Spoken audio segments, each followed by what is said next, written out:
In joy and celebration, we meet to remember stories of our past, to share our ancestors' joys and sorrows, to understand what has happened in the past so that we can move forward in the future and learn how we can better follow Christ in obedient service.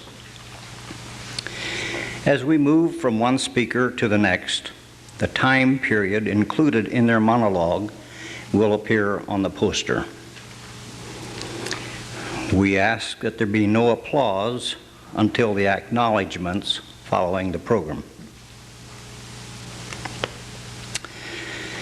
It was 1846, and the Daniel P. Gingrey family, the William Wirtz family, and Joseph Schwarzendruber had finally reached their land of promise, Iowa. Rejoicing in God's goodness in leading them here, they set about clearing land, finding old cabins for temporary shelter, planting gardens, and fighting the effects of homesickness as well as physical sickness. In the fall, the Peter B. Miller family joined the Gingreys and the Wirtzes. Joseph Schwarzendruber had returned to Maryland. Although there were few fellow believers here, this small group gathered to sing praises to God and worship Him. We'll have a song now from the Osmond.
It is now 1850, and Mr. and Mrs. Daniel P. Gingrey reflect on what has happened since their arrival.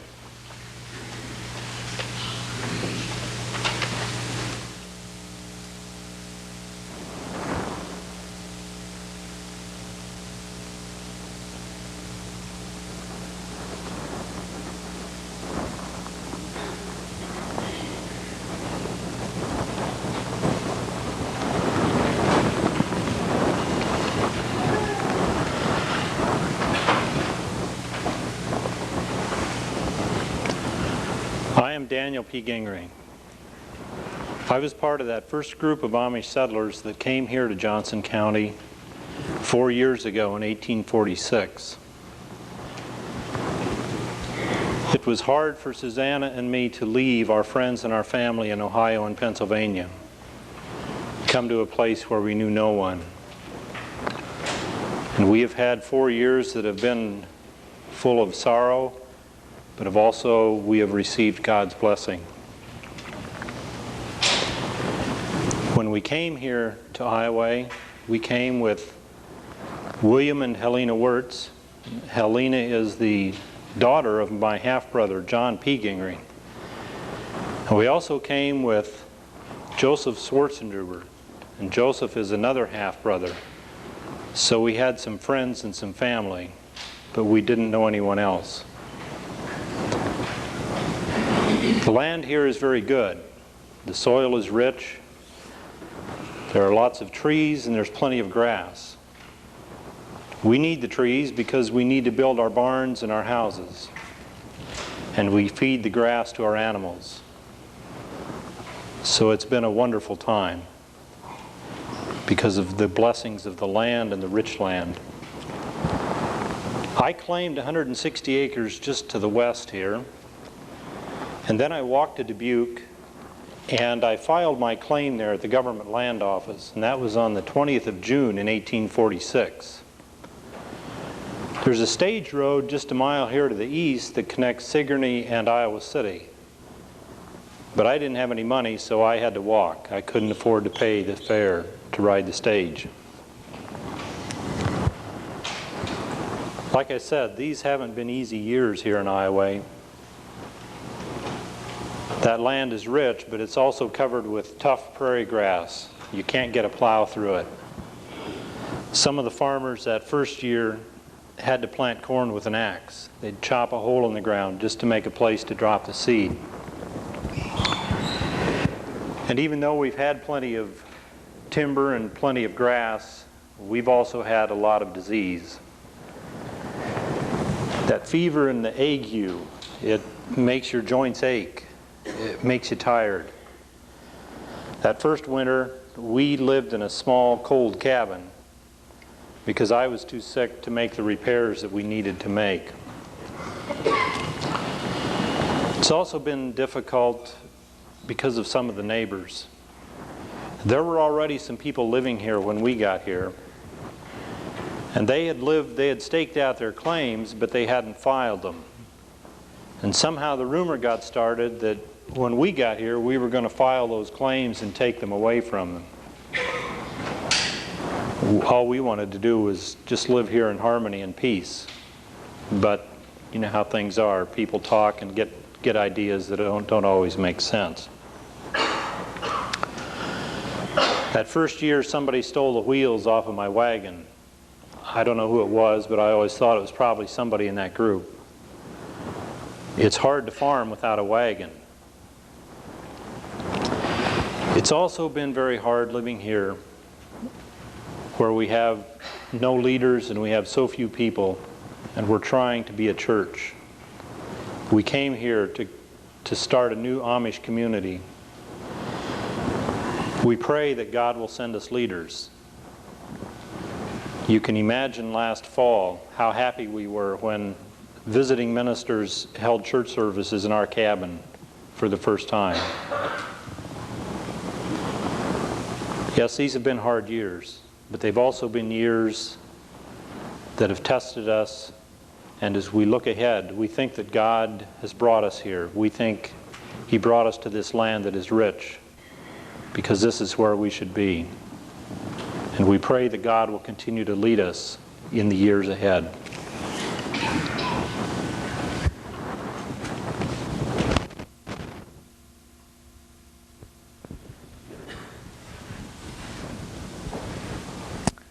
I'm Susanna Gingrey, wife of Daniel P. Gingrey.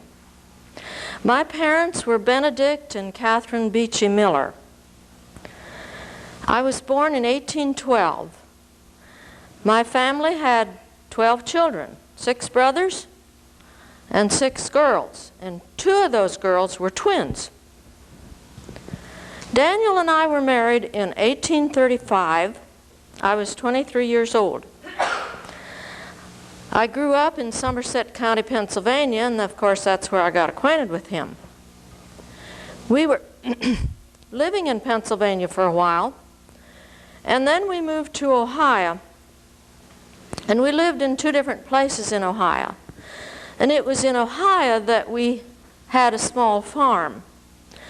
But Daniel heard about this fertile land in Iowa, and being the adventuresome person that he was, decided to check it out. So he and his half-brother, Joseph Schwarzenberger, came by steamboat to Keokuk, Iowa. From Keokuk, they walked to Lee County, where there was already an established Amish community. They visited there a bit, but they struck out for Iowa City. Iowa City was the capital of this territory here. And from Iowa City, they came out south and a little west, and they came upon Deer Creek. They tramped around this area for some days, and they liked what they saw. They wanted water, and they wanted timbers, and they wanted good soil. And from what was growing here, they decided it was good soil. They came back to Ohio and were quite excited about their find out here. And Daniel talked at some length to me about coming to this area. And I said, or I would have liked to said, "Nee, Daniel, ich will nicht gehen." I was happy where I was.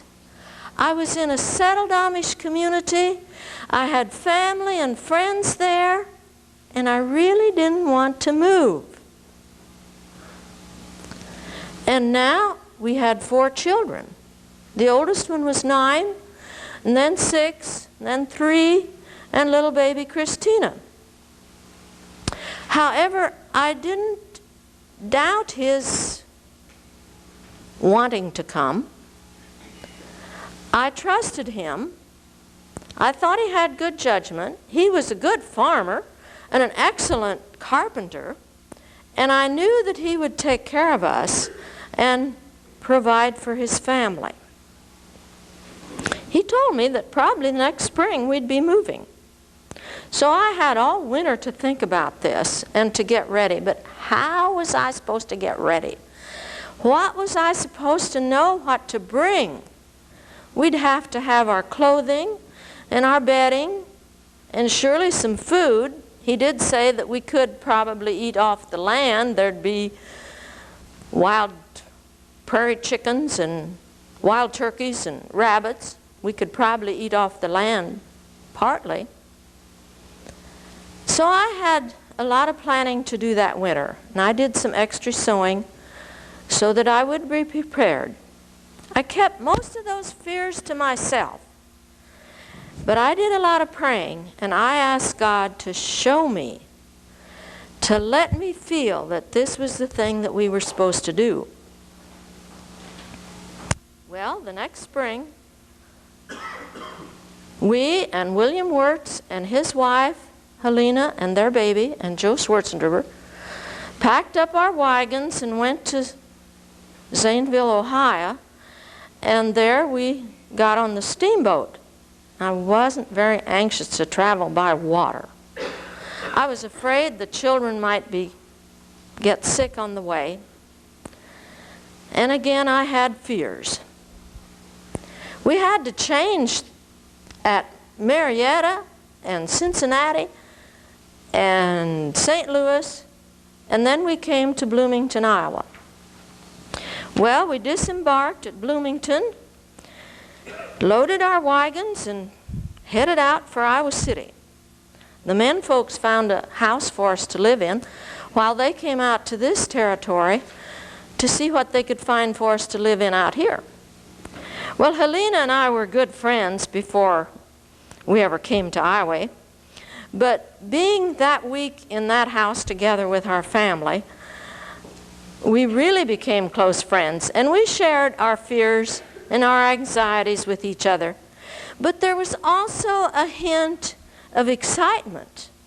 Could we be the first families that blazed the trail for another Amish community here? The men folks did find a place for us to live. Daniel found a place up here on the ridge. It was an old cabin, but Joseph and us moved into it. And then a kindly man in the neighborhood invited the Wirtzes to move in with them, and they did, or him, and they did. Our cabins weren't too far apart, and that made it easier for us. The first thing the men did was took their axes and their saws and went to the woods, because we needed tables and beds and benches. And after that was finished, then they started to clear some land, and that wasn't easy. But we wanted to plant seeds for our food and some grain for our horses. It was a tough summer. It was a hard summer. And then came August. And our little baby, Christina, became ill. She was very, very ill. In fact, more ill than we thought she was. And she died. I didn't think I could take this. Being out here with no family and no friends. We didn't know too many people in the community. However, we were fortunate that Jacob Schwarzenberger was visiting us. He had come out here to see how we were getting along. And being a minister, he held a funeral service for little Christina. There weren't any cemeteries, and so we buried her up here on the ridge, right close to the cabin. It wasn't long after that that we all took sick with this terrible ague. And Daniel was so sick and so weak from this illness that he couldn't work the rest of the fall nor through the winter very much. And we had to stay in that drafty old cabin all winter. We were so glad for Peter Millers that came in the fall, and they and William Wirtzes really helped us out through the winter. That was a long winter, but we survived. And in the spring, Daniel felt well enough to work again, and he acquired some more land. It was down in this direction somewhere. And on that land was a brand new log cabin. Oh, that made me very happy. And we moved into that log cabin, and I tried to make it as homey as I could for our family. Of course, I was missing our little Christina. And then, several years later, Daniel also built a 14 by 16 log house, and it was in this log house that we had our first church service. Now I'm beginning to feel more like home, and I believe Iowa is going to be a good place. We hear rumors that more people are moving in, and we'll have a new Amish community here, and it will be a good place to raise our families.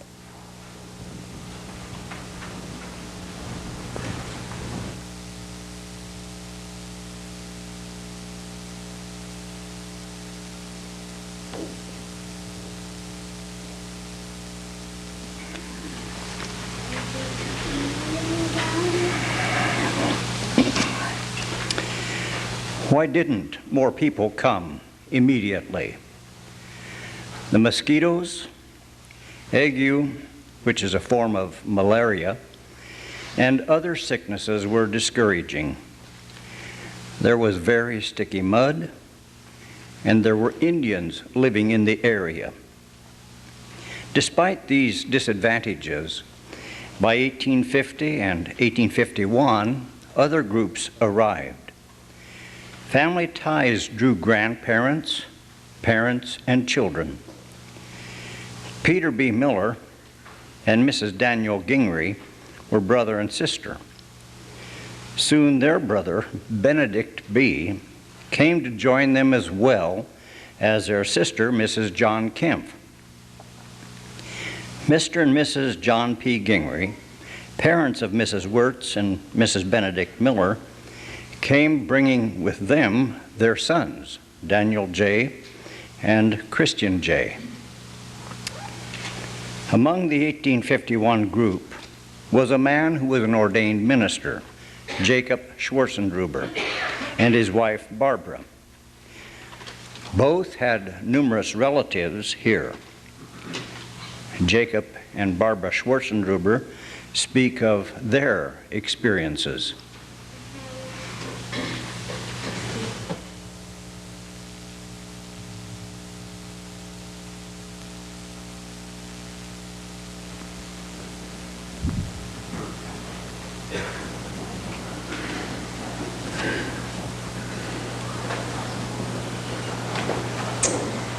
For better, for worse, I had no idea what that part of the marriage vows meant when I married Jacob back in 1820. I had, I didn't understand what a bishop's wife must endure.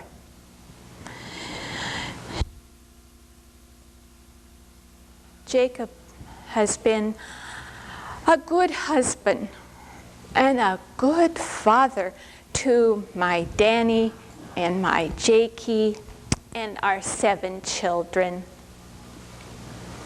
Yes, I am so glad to say that our children were all born in the fatherland.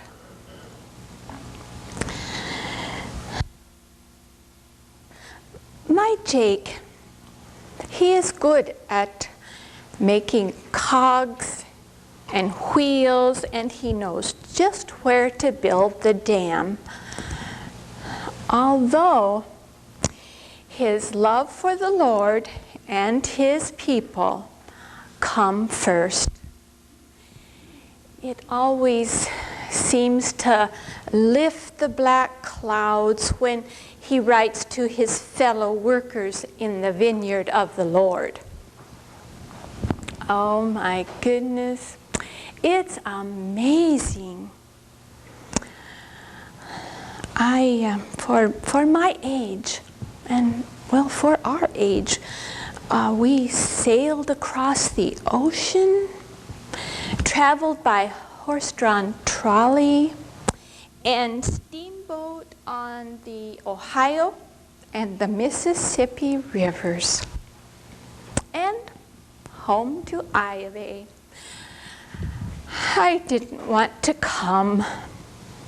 This dreary land of sickness and poverty, where we could be massacred by Indians. But my Jake finally persuaded me. I was too old to be traipsing off to the great West, the promised land. It was time for me to make the move to the new land that I had visited back in 1846. New ideas were creeping into the church, destroying the very foundation of our Amish faith. Yeah, the pioneers in the West, they needed a shepherd to tend the flock. If I mistake not, this country has a very great future in store.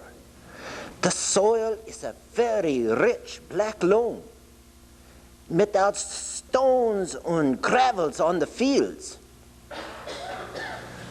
The land is prairie timbered and prairie land mixed. The timberland and the brushland seem to be the richest. The land raises enormous crops of corn and wheat the first year, without the fertilizers. The wild grasses grow on the prairie and in the sloughs, making good hay for the stock.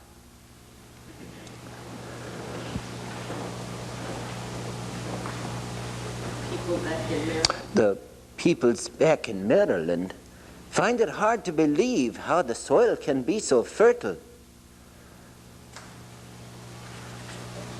But life wasn't. Let's see. Yeah. I have been a diener Sumbuch these many years. First in the fatherland, in the Waldeck region, but never met such pain and torment of the soul. How could mothers help prepare beds for bundling or visiting in bed? Why, the boys, they jump into the bed with the girls after perhaps they have drunk too much, and evil consequences follow.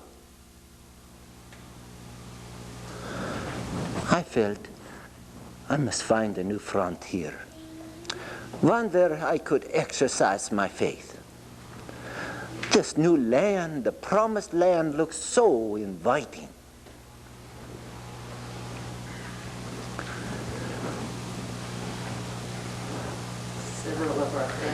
Several of our family members made the move with my Barbary and myself.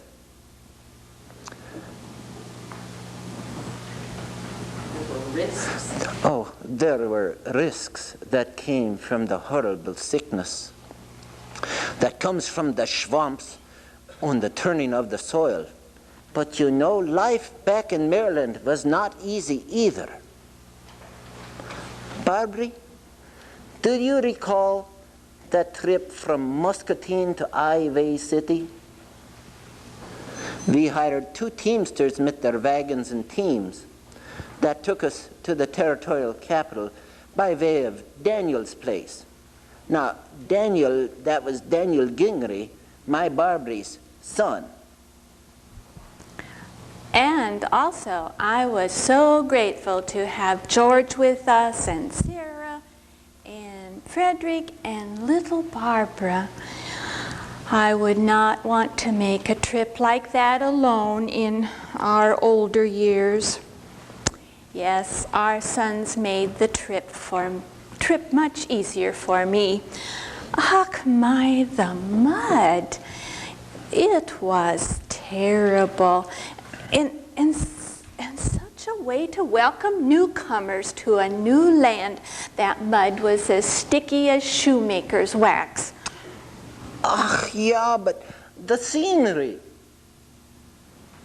God's creation, the flatlands with the patches of hazelbrush, the groves of sturdy trees, each cow and each horse seemed to be wearing a bell, and the songbirds, they were warbling, giving us each a cheery welcome.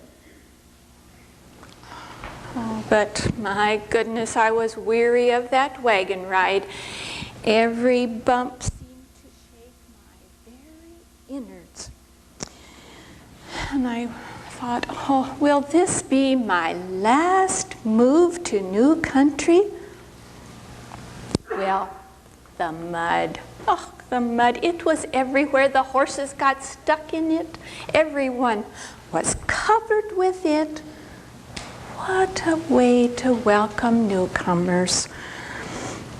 I was so grateful to hear men singing on that dark night.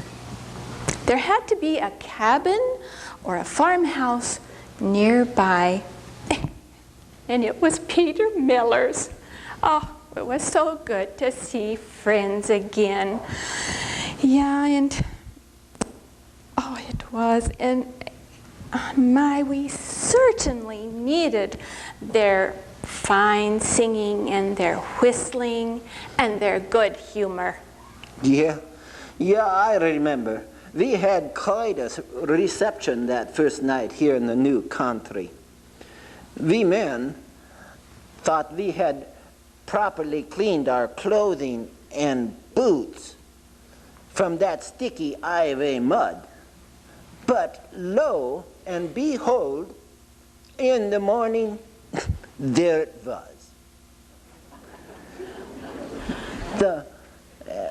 As the Millers were preparing for us the biscuit breakfast, we were welcomed by the smoke.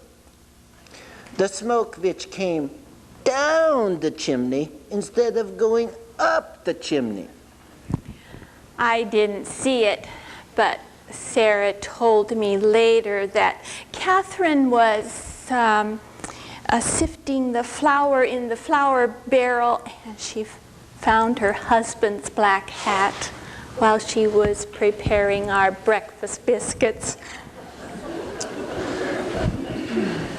It took 3 yoke of oxen to move us from the Peter Miller homestead over here by Daniel's cabin. Those oxen, they were wonderful animals. I am reminded from the Holy Word where our Lord says, "For my yoke is easy and my burden is light." My yoke as volgende diener has been heavy because of the newcomers that were not satisfied with the regulations of our church. They wanted to have separate meetings.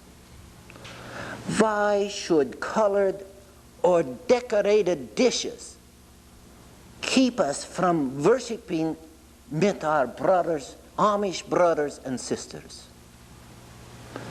And then there was another issue that weighed heavily on me. How do you treat those who choose to leave the Amish faith and have not done any immoral conduct? We should not leave this matter to each congregation. We as shepherds of the flock must consider it an immoral act to leave the Amish faith. Peter, it is difficult. Yes, but people do look up to you. Yes, remember, it was only 2 years after we moved to Iowa that they chose you and ordained you to be a full minister. Jacob, you are respected in this community for your leadership. Now, look what you can do with your hands. You can build a mill. You can harness the water. You can do this.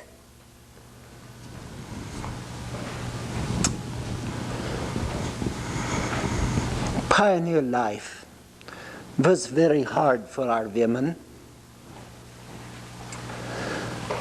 My Barbary came down with the ague the first summer we settled here in Johnson County. It seemed that the Lord would call her home any time. After she recovered from the horrible shakes, my dear wife fell and she broke her ankle, which sent her back to bed for another 11 weeks. She did not experience many great pleasures in this life.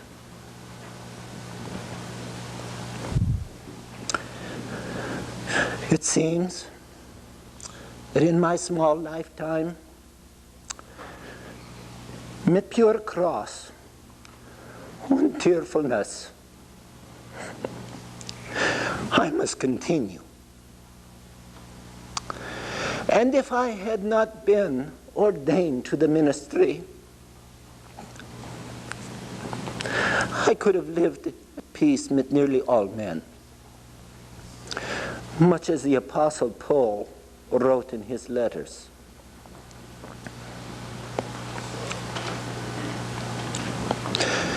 Herewith, may the calling of God keep me safely to a blessed end in eternity through Jesus Christ. Amen.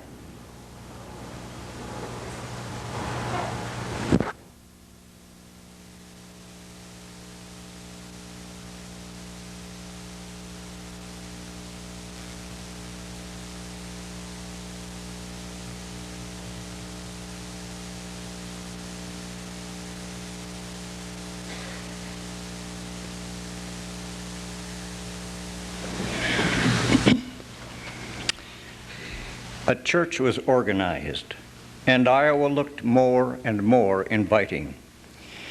In the next years, the community grew rapidly.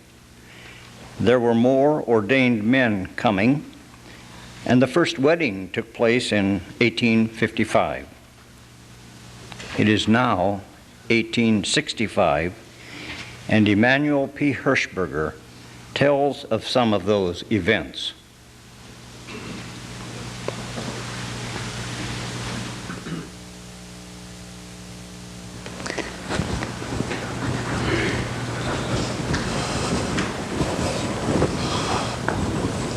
Yes, I am Emanuel Hirschberger. I'm 25 now, but I came to Iowa when I was 21. I was still single then, but I had relatives in Iowa, and I soon found work here. But that wasn't all I found. There was a very nice girl named Lydia Shetler here. And we've been married now for 3 years. We bought a farm in Sharon Township, but then Lydia's folks wanted to quit farming, and Lydia's folks, that's Daniel Shetler's. And then we moved west of the Deer Creek on their place, and that's where we are living now. I'd like to visit with you a little about things that are happening around here nowadays. Peter Schwarzendruber is needing a new barn, and so he hired Samuel D. Gingrich to build it. And it looks like it will be a large Swiss bank barn. You should see all the people that are coming here these days. Some of you know Christian Helmuth. He came a few years back, and he's the minister at the North Sharon Amish Church. He got married after he got here too. And there is Joseph and Lydia Miller. They live down in the Sharon district. Henry and Susanna Hushtetler, they live in Washington County. And you all know Joseph J. Schwarzendruber since he was here in Iowa back in 46 when the Wirtzes and the Gingriches came. Well, he got sick and then he went back east. Now, when he came back, he's married. has a family. And he lives over by the Deer Creek in a grove of hickory trees. John and Catherine Mishler brought their 8 children on the train to Iowa City. And Yost and Catherine Stutzman, and they live in the Sharon district. You know, our community has spread. I would say that we are now 10 miles east and west, and 5 miles north and south. Things are going pretty good, since we can take things to Iowa City to market them. And the stagecoach comes right over here by Amish. And we can go there now and get our mail. We don't have to go to Iowa City. That's sure a lot handier. Seems there have been quite a few weddings among us. Well, the first wedding, Amish wedding, was years before I came to Iowa. But I heard people say that Seth Kaufman and Elizabeth Kemp were the first ones to get married. Seth was here less than a year, so I guess he made up his mind soon. In fact, it was a large wedding because all the Amish came, of course. The farm I bought when I first got married, I bought from Seth. Oh yes, there's other people who have just come here not long ago. Our bishop, Jacob Schwarzendruber's sister, Magdalena, and her husband, Joseph Bender, are here. And Mose P. and Lydia Miller. They live down in Washington County. They all came on the covered wagon. Isaac Planks came, and Benjamin Schrocks. They came on the train, but they brought their belongings in a covered wagon. Jacob J. Yoder, that's Red Jake, and Magdalena are in the Sharon district, and Mose and Catherine Kaufman. Well, you can see our church is getting pretty good sized. And that is the reason why we are no longer all meeting for one church services. Now, the people in the Sharon district, they have their own services, and we at the Deer Creek district, we have our services. Things seem to be working pretty well.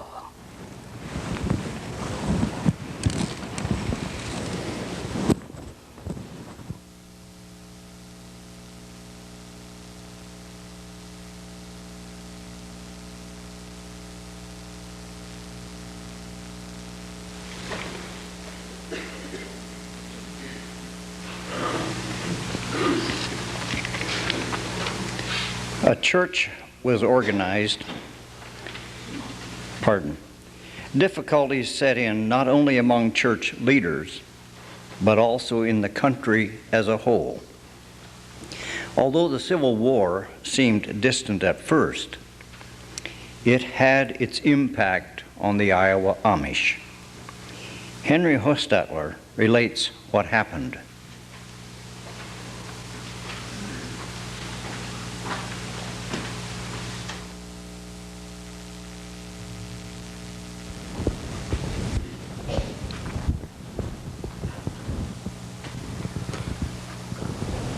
Hello. I have a story I would like to tell you. Don't worry, it's not a long story, but it is an important one for the Amish in this area. My name is Henry Hostetler. My wife, Susanna Livingood, and I arrived in Iowa in 1856. We were just two of those immigrants who came searching for land. Settlements were continuing to grow in this area in spite of that awful Civil War that was starting. Before we came, we heard about a group called the Amana Society that came to Iowa in 1855. By the time we got here, though, there were about 45 families living in just this area. There was a lot going on back then. Carpenters were busy replacing old log cabins and stables with frame and brick houses. They were putting up big porches with railings and putting up bigger barns and rail fences. All that in addition to the usual farm work we had to do. It just makes me tired to think of it.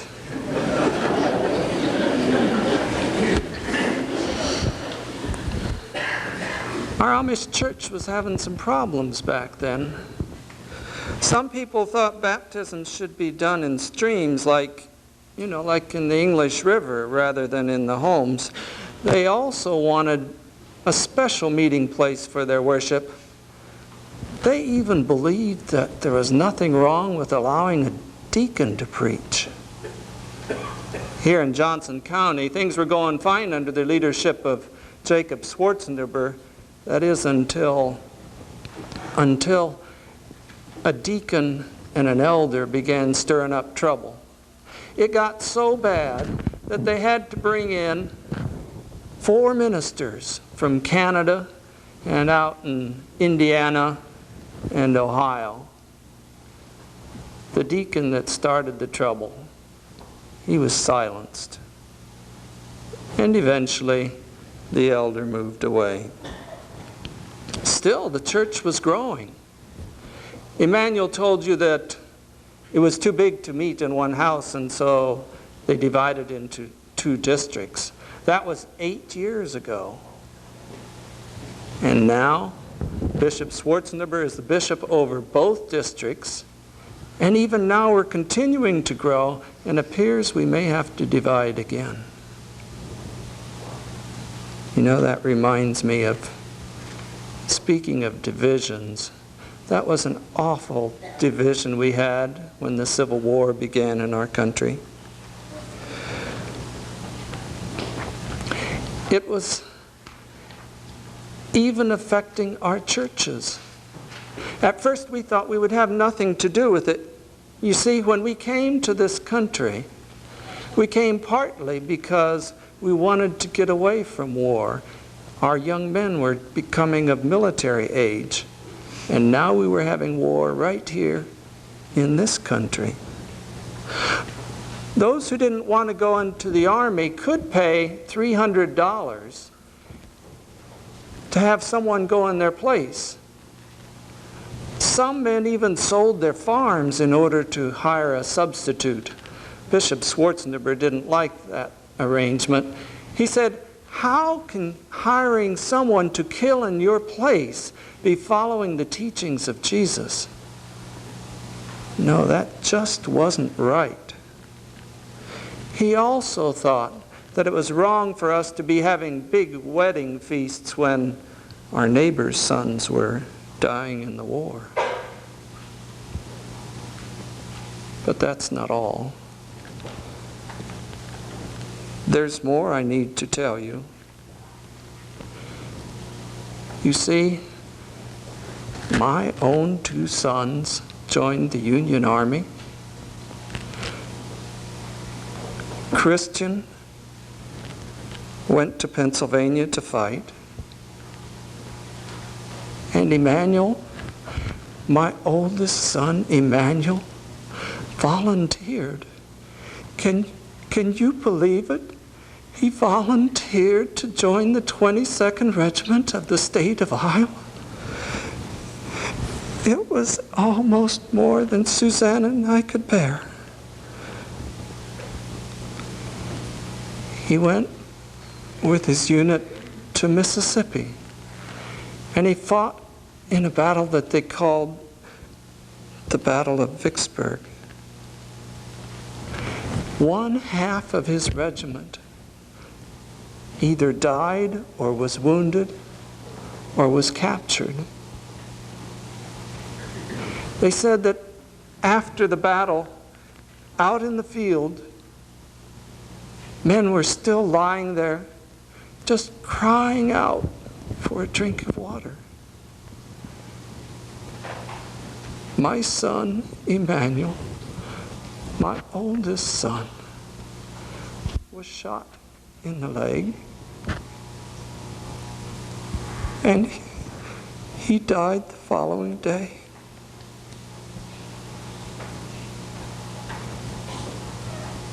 To think that we came to this country to get away from war? Where did we go wrong?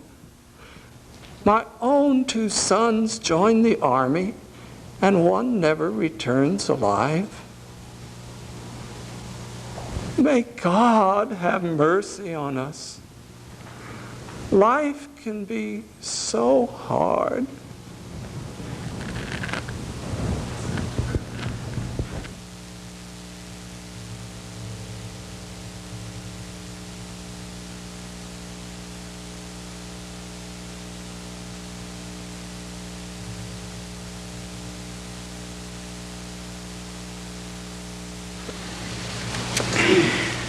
Dissension seemed unavoidable. Leaders from other communities visited to try to resolve the differences. John K. Yoder from Ohio was a bishop who visited the Iowa churches several times.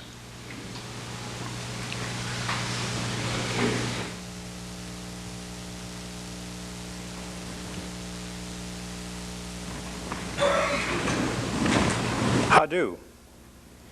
Ich bin der Bischof John K. Yoder aus Wayne County, Ohio. Yeah, I came here to help make the peace. Being a peacemaker is not an easy job. It takes a lot of patience, a lot of wisdom, and a lot of prayer. 2 years ago, a group of dissatisfied members from the Sharon district asked me to come and help them resolve some differences here. One of their complaints was that when a visiting minister came into the area, he wasn't allowed to preach if he didn't follow the same rules they had here. Well, as Brother Henry just said, this wasn't the first time that they had problems here.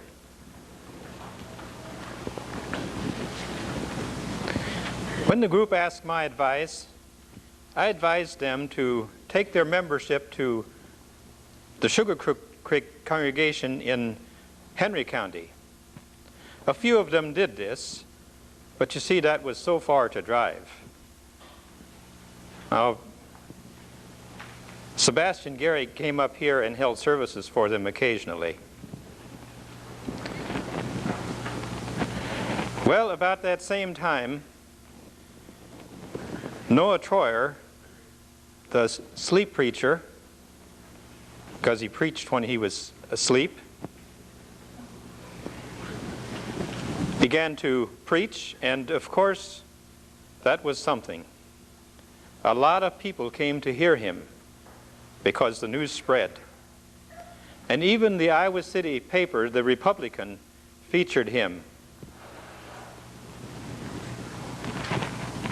Well, this caused the Old Order ministers a lot of problems. For one thing, Troyer was not an ordained man. And then to have all these people come to hear him preach, that was not good. What to do? Finally, they appointed a committee of arbitration to help resolve the matters. Well, the result was that the Henry County ministers could hold one more communion service for the group, and that was all. And the Troyer followers were supposed to stop meeting together and go back to the Old Order Church. And also, the Sharon ministers were asked to cooperate with the Henry County ministers. Well, like sometimes it goes, it just didn't work out that way. For one thing, Bishop Frederick Schwarzentuber couldn't give his unqualified promise to cooperate with the Henry County ministers because he had heard that Bishop Joseph Schlegel had walked to church in his short coat with his pant legs in his boots. Well, because it was raining, Schlegel didn't think there would be very many people at the church, but there were a lot of people there. And so he preached in his short coat instead of his frock coat. You see, it was a very strict rule here in this area that for religious services, ministers were to wear their frock coats. Well, then, too, that group that was not supposed to meet, the Troyer followers, they didn't stop meeting. They continued to meet, even though they didn't have a minister.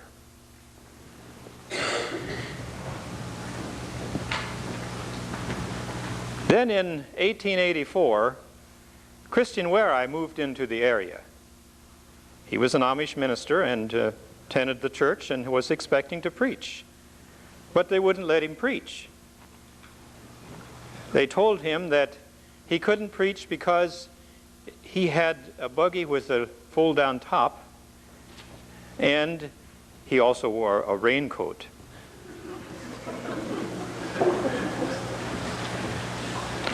Well, Wareeye said he wasn't willing to give up something that protected his house.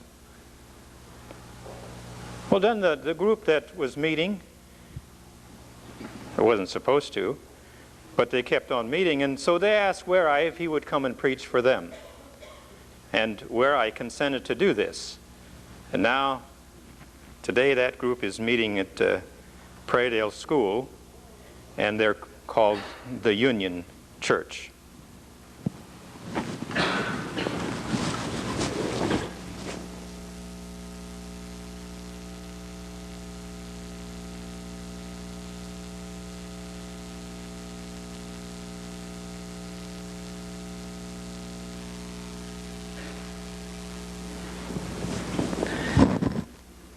Now I'd like to just bring you up to date a little bit more on what some of the developments of the community here since the time of Bishop John K. Yoder.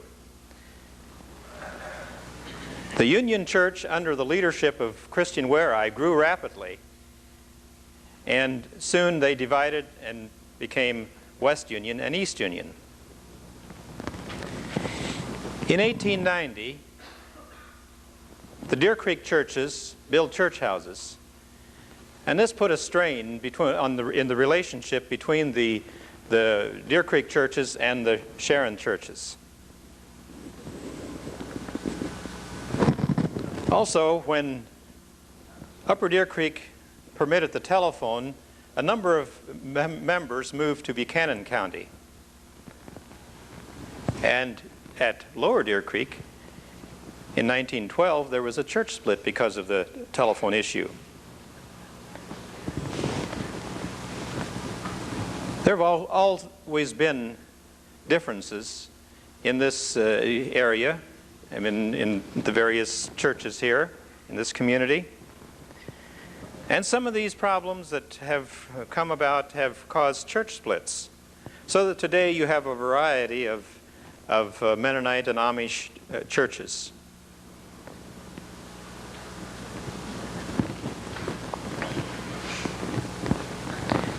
Most of the churches are affiliated with either a conference or a fellowship. There are 8 Old Order Amish districts in the Kelowna-Sharon area. Most of the Mennonite churches are a part of the Iowa-Nebraska Conference. There's 3 congregations that are affiliated with the Conservative Mennonite Conference. There have always been men of strong leadership ability to lead the various persuasions. Today, after 150 years, the various branches of Mennonites in southeast Iowa all claim to adhere to the teachings and the traditions of the early Anabaptists. It's true that they do interpret some scriptures differently, but all accept and believe the Bible to be God's inspired word, and that it needs to be lived in life, and also that salvation is found only in Jesus Christ.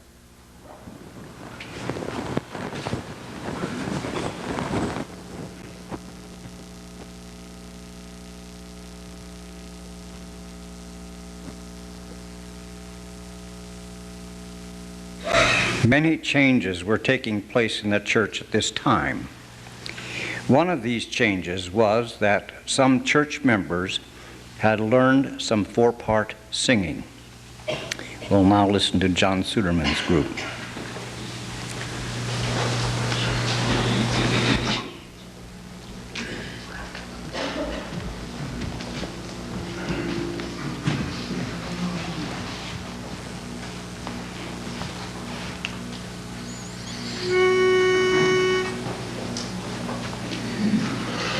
Großer Gott, wir loben dich, Herr, wir preisen deine Stärke.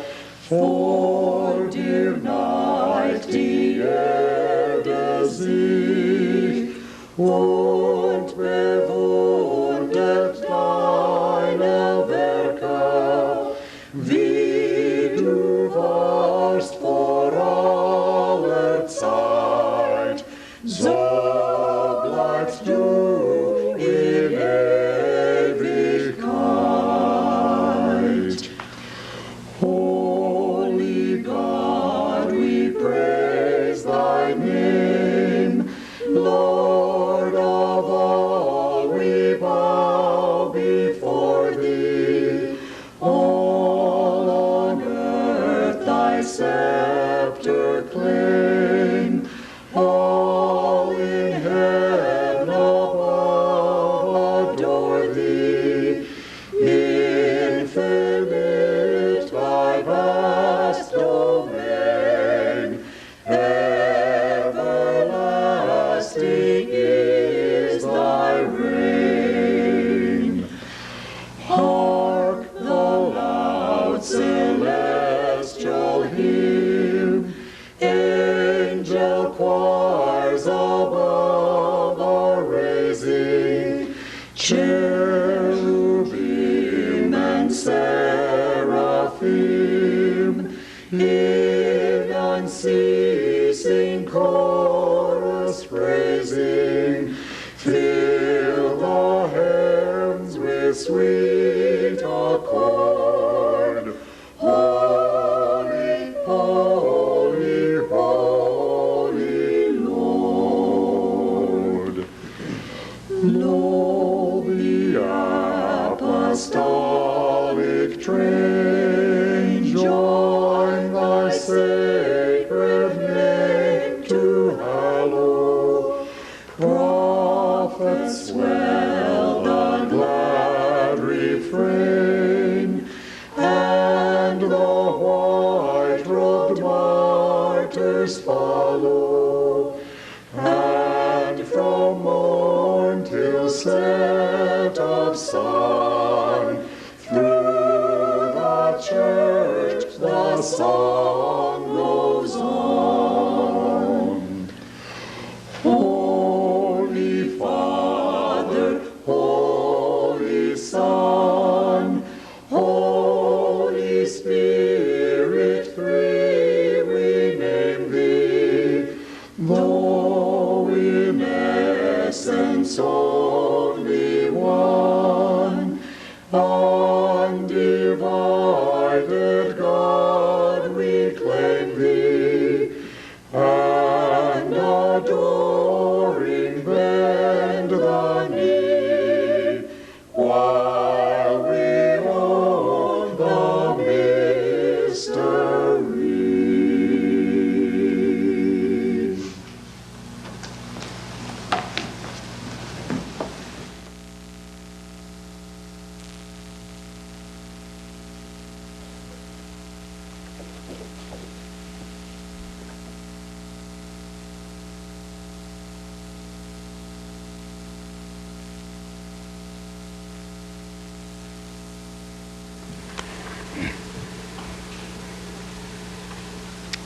Although ministers and bishops had much influence on the community, there was a layman who successfully engineered many community projects.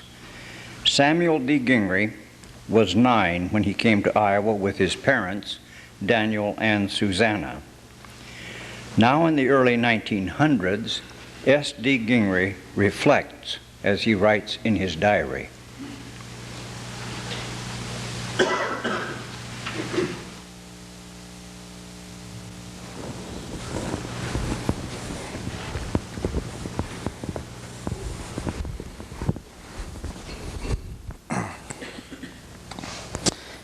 And gracious Heavenly Father, I just thank Thee for this fair to Midland day that You have given me.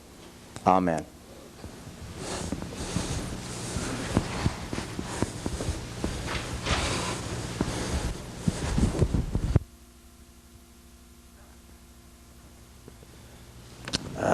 My bones are getting old. Let me see. It was a fair to Midland day. How many times over the years have I begun one of my diaries with such a line? I wonder if they'll ever be of any value to anyone later on. Who would ever want to read the thoughts and history of an old Amishman anyway?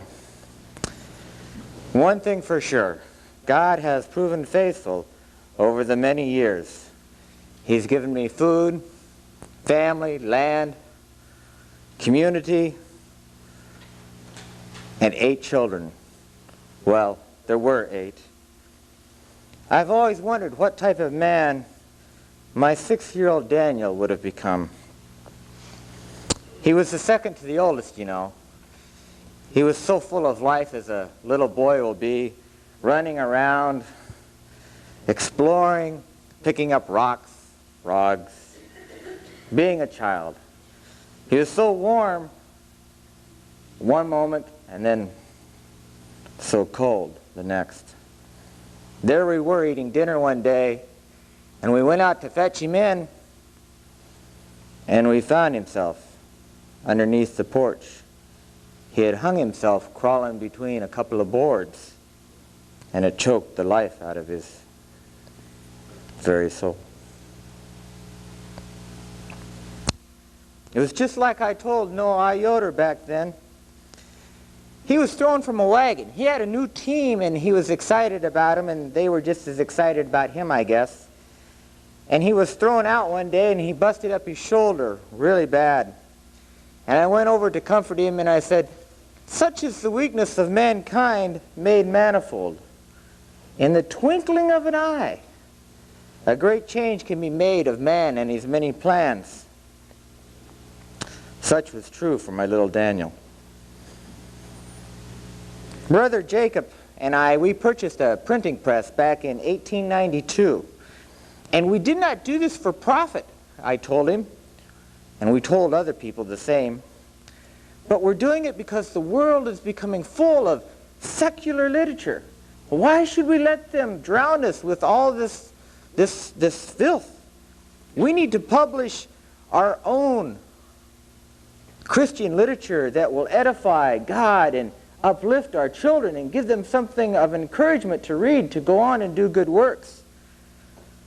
So I began to publish my own magazine. It was a periodical.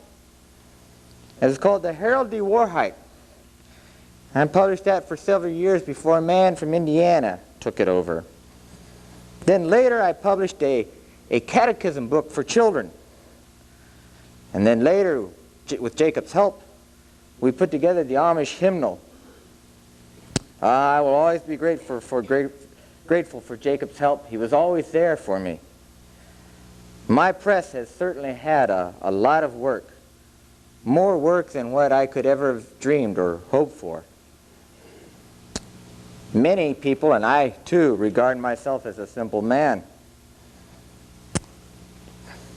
I don't have a great deal of schooling, but here I was in 1895, a political activist, me, an Amishman, I went to the state of Iowa, to the government there, and I petitioned them that we should not have to be in jury duty. And I went there, and in 1896, they granted us an exemption, and we no longer had to be entwined with the world in such a worldly way of judging our brothers. But perhaps my most troubling hour, oops, need new lead. Perhaps my most troubling hour came in, it was 1914. Some of my Pennsylvania brothers, they came here from Pennsylvania with the idea we needed telephones. Well, the telephones stayed, and some of my brothers left.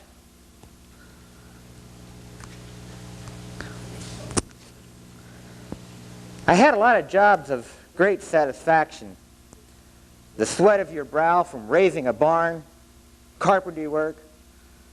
It can get a little dangerous at times. But perhaps my most satisfying hour came teaching school at Hickory Grove during the winter quarters. I was there, and I'd tell the parents that at times, you know, children will disobey, and they need correction, and they need to be taught God's way. And that is why it was so vital for us to have a sound school system away from the public system. And I helped reorganize the parochial German School Association back in 1907 it was. As I reflect back, it's been a good but a hard life at times. I'm grateful that I was able to take communion at Upper Deer Creek with my brothers back in 1914 after the telephones had come through the community. I decided that I was not going to let such issues of telephones and colored dishes keep me from having communion with my brothers. Early church work can be wearisome with people fussing about such things, but it has its rewards. Come to think about it, I think my wife Barbara knew exactly what I meant back in 1864 when I was out in Pennsylvania, Middletown, getting my license so that I could teach at Hickory and other places. My teacher's license, I wrote her and I said, I'm soon going to go back to Iowa and wanted to know, don't you want to come along? She wrote back this letter and said, I don't quite know what you mean. Well, put me on the spot. So I had to turn around and get up the nerve, and I'll never forget the date. It was February the 11th of 1865. I had to write her father proper-like and ask him if I could marry his daughter.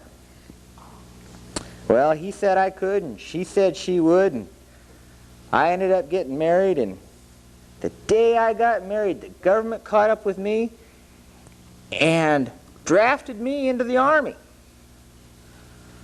Well, God helped me, and I had the $300 conscription fee, and I was able to pay to avoid the draft on my very wedding day. Otherwise, I would have been off to war. You know, come to think of it, this entry should read, it was a great day after all. Oh yeah, yours truly, S.D. Gingrey.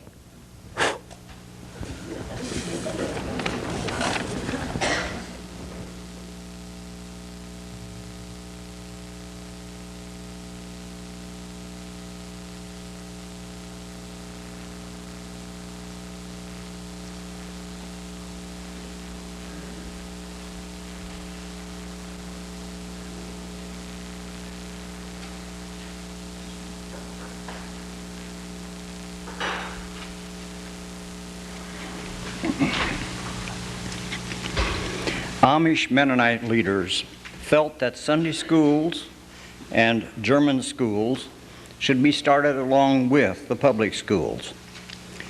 Nancy Gingrey, who later married John M. Yoder, taught for several years. After she married and had a family, she looked back.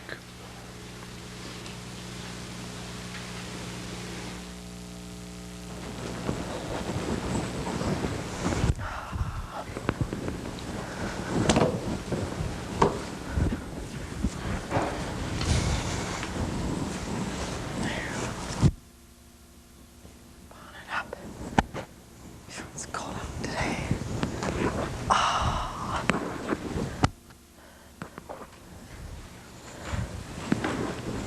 Now tell me, do you really want to learn, or would you rather play and have fun?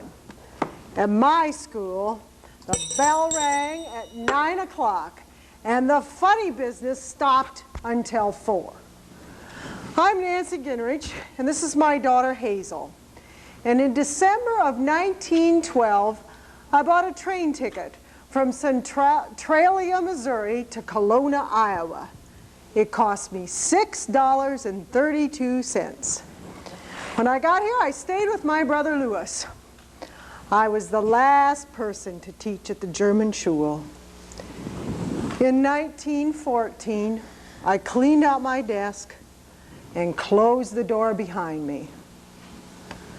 It was a sad day for me. The German school was closed for good, and they had served a beneficial purpose in our growing Amish community. We were to teach and build up the German language. We were to instruct pupils on the disciplines and principles of the Amish faith. Can you believe that some of our young people could no longer read German? There was concern, and Bishop Christian J. Miller started the first Amish Schule for teaching German over in Sharon Center. It met during the winter months when our young people were free from field work. But later, some members didn't think it was right that German Schule met in a public school building. So in 1890, the Deer Creek German Schule was built. Now that first winter, there were 30 pupils attended. But now later, the district divided, and the old Whitehall School building was purchased and moved to the northwest corner of Jacob P. Brenneman's farm. This became known as the German Schule. Here's where I taught, and we were going to save our young people from becoming English. It's hard for me to understand all this concern about English. What's so bad about not knowing German? If our young people only spoke English, how would they ever, if they couldn't read German, how would they ever understand the value of our literature, our traditions? Speaking just English breaks down the walls between us and our neighbors. Soon our worship service would be just like the English church. Oh, can you believe it? There was a minister chosen by lot, and he couldn't even say the German ABCs. If he would have gone to your school, that would have never happened. That's right, that's right. When children came, you made sure they learned Avetse. That, yes. Avetse de AFG, HIAT, KLMNOP, QRST, UVV, IPS, YPSAN, It sounds so good to hear you say to Avetse. At my school, my pupils not only learned to say them, they learned to write them correctly too. But more importantly, we learned German songs and Bible verses. We started each day with a slow German song, followed by a passage from the Bible. Scriptures are so special in German. I still remember my class learning Psalm 1. Wo dem, der nicht wandelt im Rat der Gottlosen, noch tritt auf dem Weg der Sünder. Happy are those who do not take the advice of the wicked or follow the path that sinners tread. Sondern hat Lust zum Gesetz des Herrn und redet von seinem Gesetz Tag und Nacht. But their delight is in the law of the Lord, and on his law they meditate day and night. Der ist wie ein Baum gepflanzt an den Wasserbachen, der sein Frucht bringt, zu seiner Zeit und sein Blätter verwelken nicht. But they are like trees planted by streams of water, which bear good fruit in their season, and their leaves do not wither. Now, Mom, I know from the stories there were problems. Remember when you tried to remove Daniel Hirschberger from class, and he was too big and tried to move his desk along outside? Oh, I tried to forget You had to have one of the big girls help you, and oh, he was so humbled. Oh, I remember. There were good times and bad, but the need for education other than the public schools still remains. When people send their children to public schools, there's reason for concern. What do our pupils learn? What do they teach them there? Public schools have organized ball playing and band music. Your son and daughter gets invited to parties. The world is a fallen and sinful place. Mark my words, Hazel. The public schools are going to sway our youth from godliness.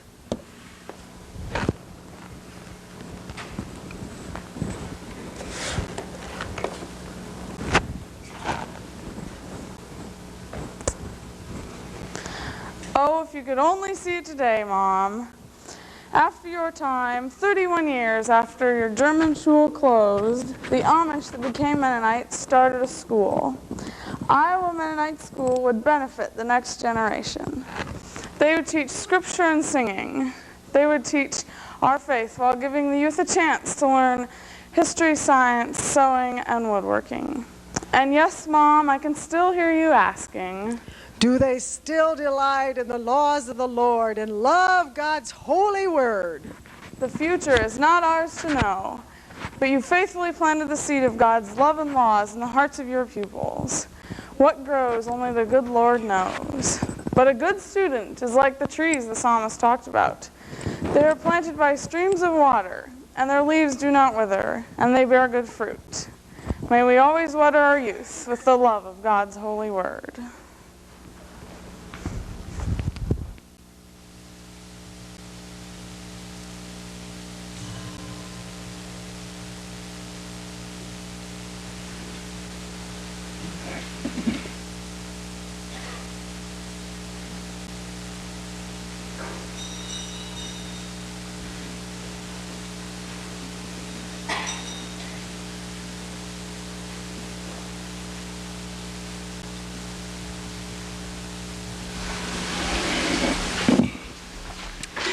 While many of the Amish and Mennonites continued to farm, other businesses were started. John A. Schwartzendruber, a jeweler who lived in Joetown, was one of these.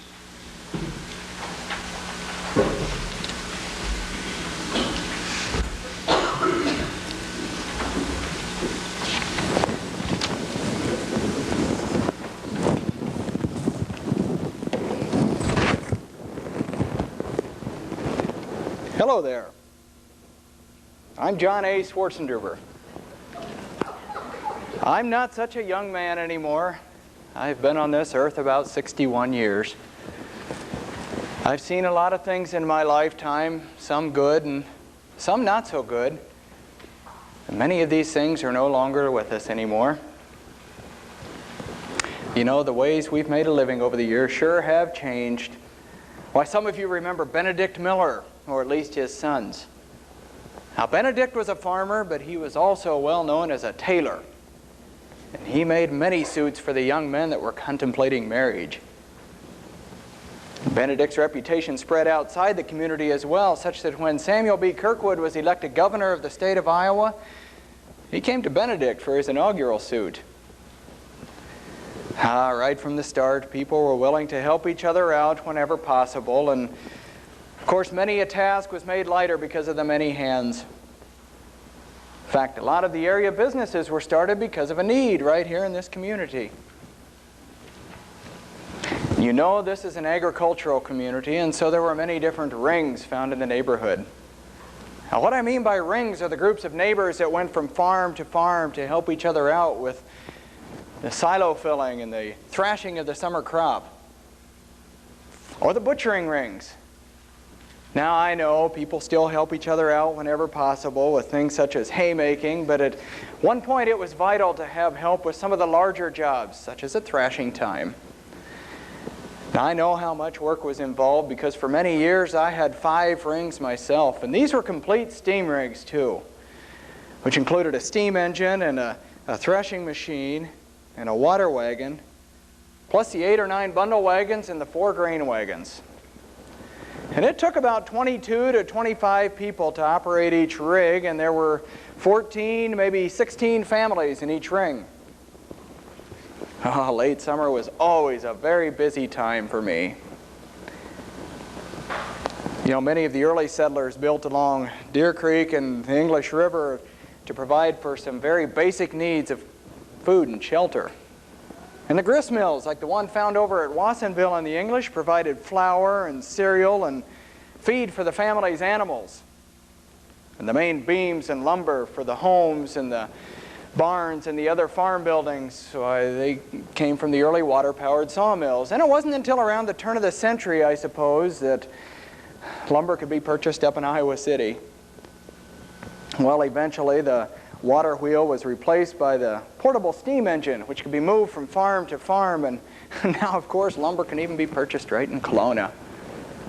Right up the road in Joetown here is a sawmill that was started by Emery Mose about 10 years ago.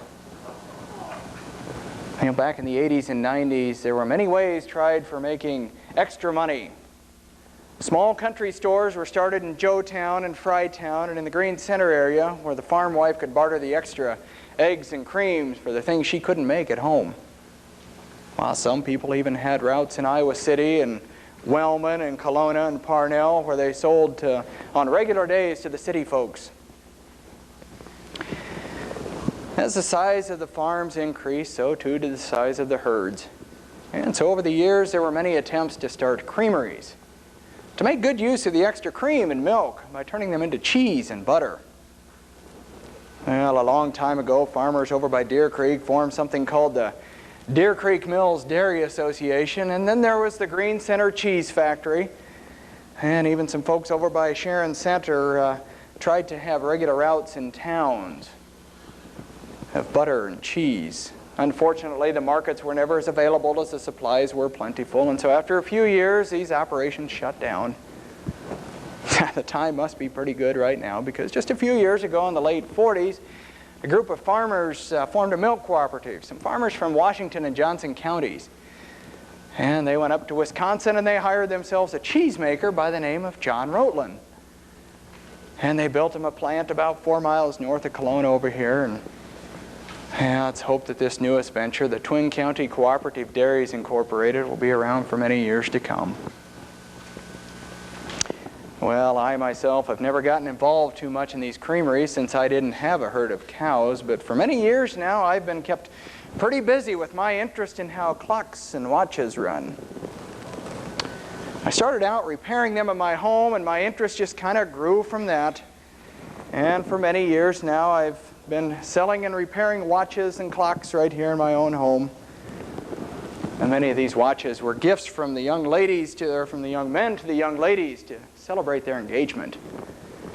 Or if a watch wasn't to their fancy, I also had sets of silverware that they could purchase. You know, we all managed to keep busy one way or another.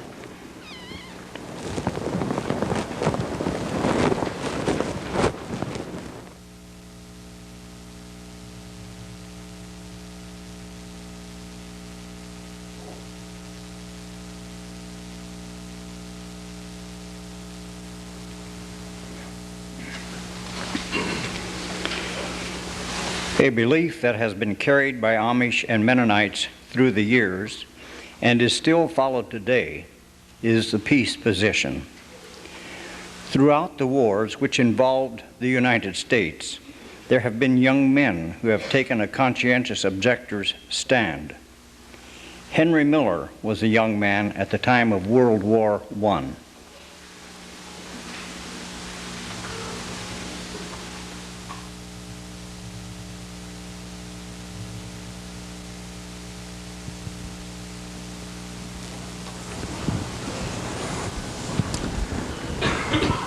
I'm Henry Miller.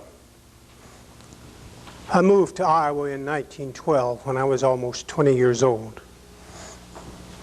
I was a carpenter. I had a girlfriend, a nice horse, and a good buggy. All a young fellow would need. And then in 1917, I received my draft papers. I had always been taught not to take part in war. I went to Isaac Helmuth, my bishop, and asked him if he would sign my papers. And he said my hair was too short. And I asked him, "Do you reject to sign my papers on account of that? Shall I take part in war then?" He signed it. I was sent to Camp Dodge.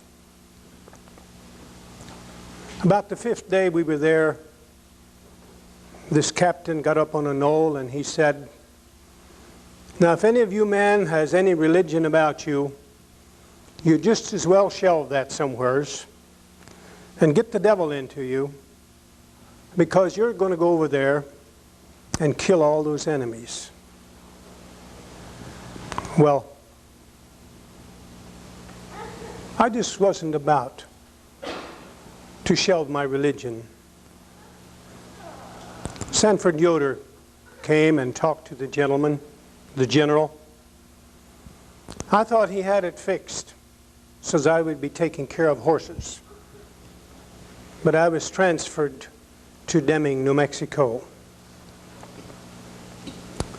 In Fort Dodge, we didn't have to drill with carrying rifles or wearing a uniform. But I got into a company where they carried rifles and wore uniforms. And I told them that I was a confirmed conscientious objector.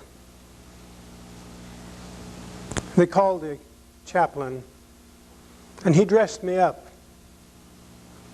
because they said I had to wear a uniform. I was sent to the kitchen to cook. And then I was transferred to the remount station. I and the other COs that were transferred refused to work. I was sent to military prison in Fort Leavenworth, Kansas.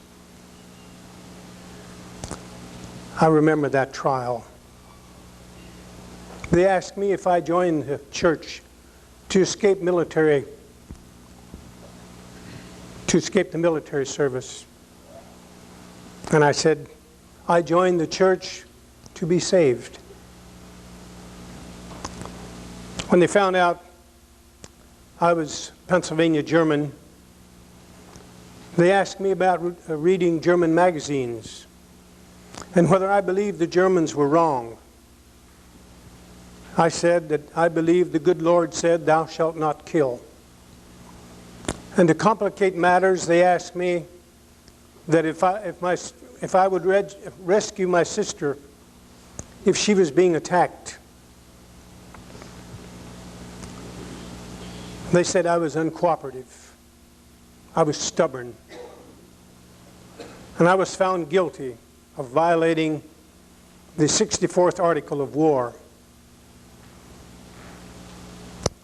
I was sent to prison for 15 years.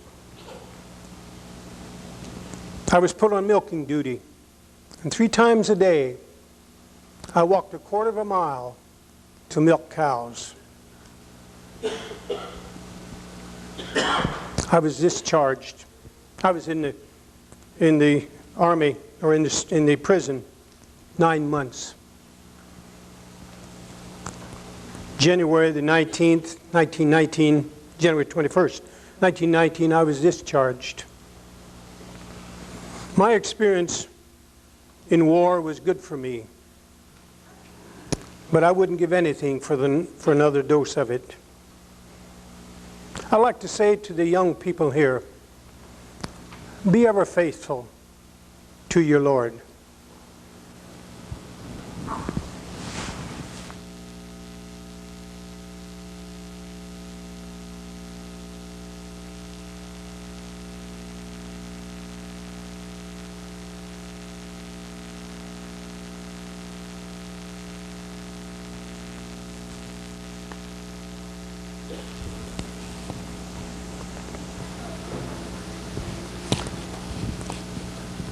After a cheerful goodbye, I, Glenn Gingrich,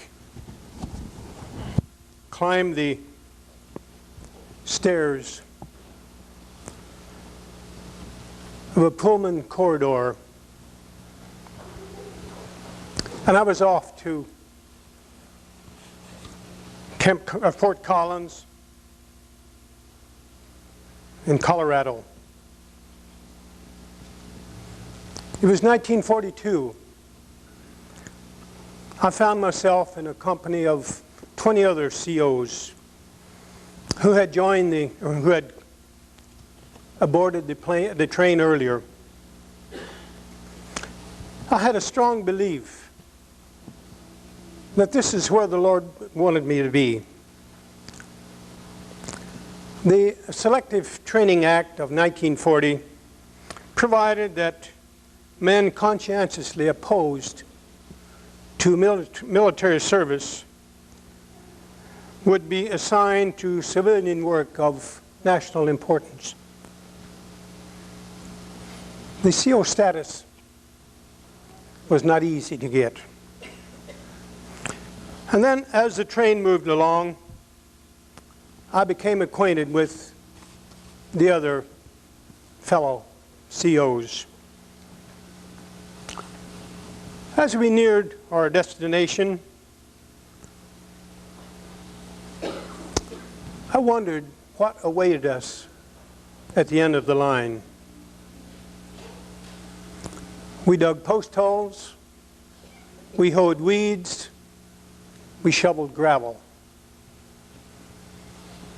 A year later, I was transferred to Ypsilanti State Hospital in Michigan.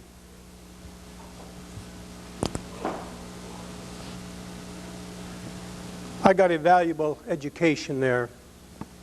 I learned everything from bedpans to epileptic seizures. I was assigned to the violent ward, but I refused to take the broomstick that was offered to me. When I came to the violent ward, the patients surrounded me and asked me where my broomstick was. And I said I didn't think I needed it. And I got them talking about other things. And finally they surrounded me with their problems. I believed that I was safer than those who used the broomstick for their company.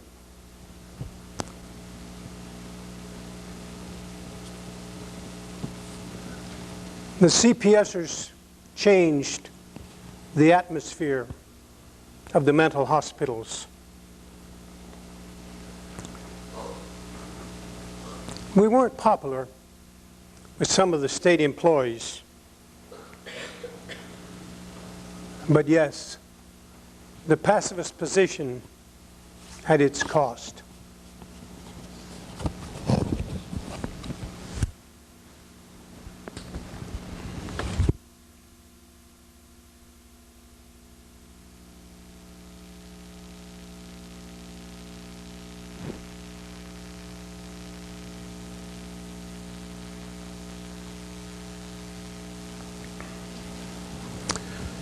As a modern Mennonite, I question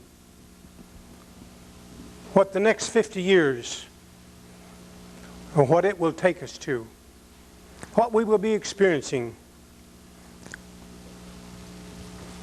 Are we able to sustain the values that support peacemaking?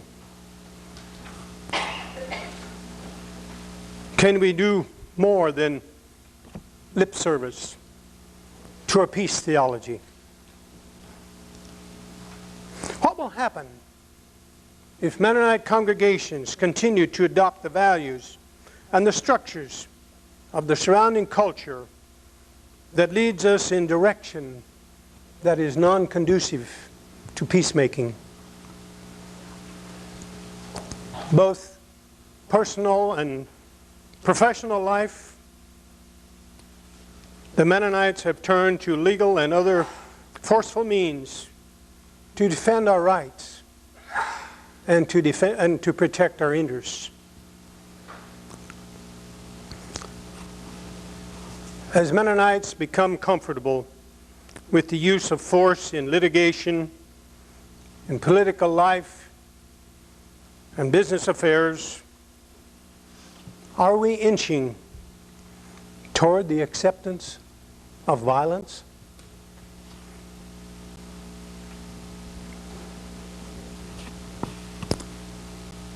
Guy Hirschberger solidified a Mennonite understanding of non-resistance in World War II and its aftermath. Will someone nurture and guide Mennonite peacemaking into the next century?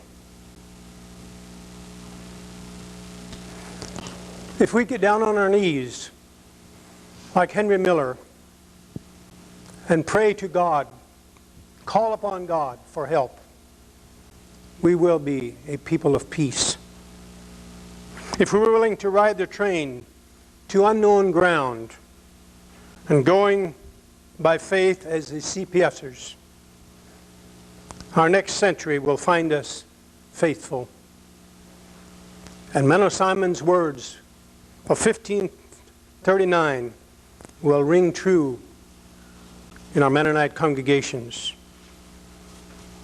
Since we're to be conformed to the image of Christ, how can we fight our enemies with the sword?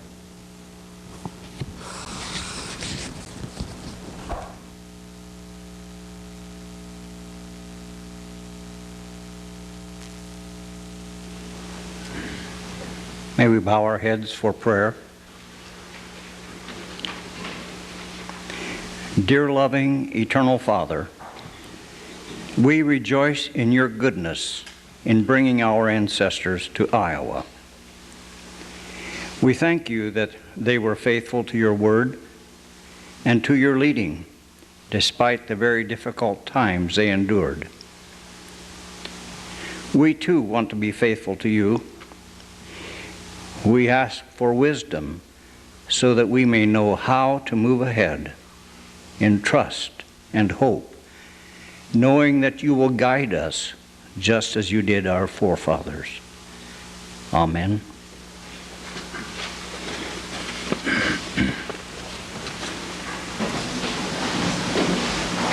Would you please join me in singing a hymn? Take the blue worship hymnal and turn to hymn number 311.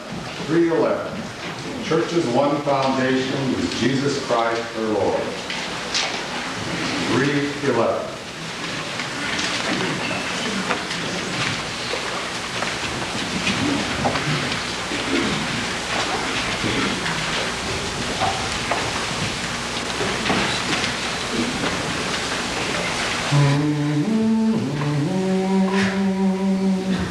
The church's one foundation is Jesus Christ our Lord. She is the supreme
we would like to acknowledge several groups this evening.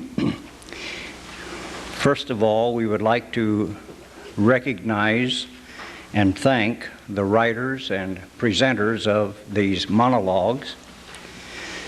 We would like to recognize and thank the group that provided us the music from the Osmond, and we would like to thank and recognize the group that presented us the music four-part harmony.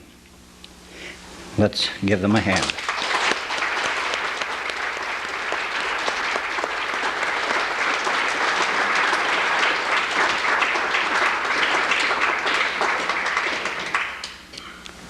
A second group that we would like to recognize and thank is the stage committee, comprised of Malin and Carrie Schweitzer, Harold Stutzman, and Louis Google. The lights and sound in charge of the Lower Deer Creek Audio-Visual Department, and particularly remembering Dale Marner. And video done by Wayne Miller.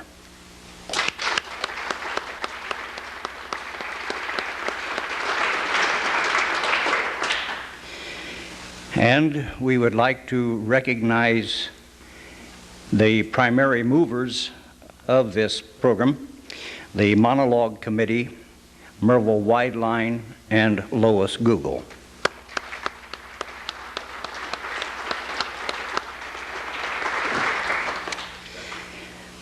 Need to remind you that if you're interested in a video, they will become available at the Mennonite Museum after a bit. This sesquicentennial moment has been provided for you by the Mennonite Historical Society of Iowa.